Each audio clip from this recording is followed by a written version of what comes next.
Tá sé riachtanach go úsáidtear tuirmí atá crin I nótaí ar bith a chruthítear d'fhoghlaimeoirí, is cuma cén ábhar ó cén teanga.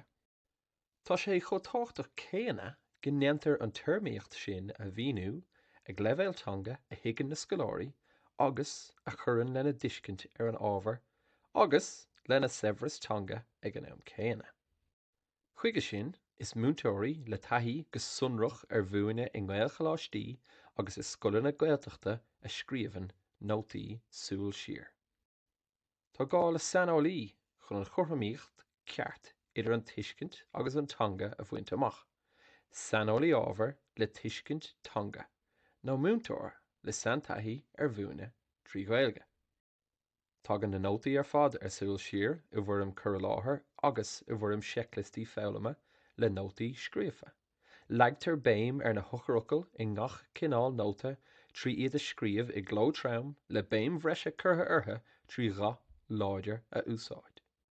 Déantar na hochracail seo a bhíonú I Gaeilge ag leibhéal a cheadóigh tuiscint an ábhar agus déantar gach iirecht cruinneas teanga a chinntiú freisin.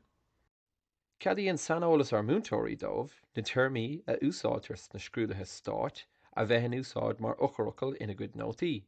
A nuas ar sin, sa chás go bhheictear níos mó nach focail a bháin ar an tuirme céanna sna pápar scrúdathe, léiríonn an múinteoir go soléir sna nótaí é sin.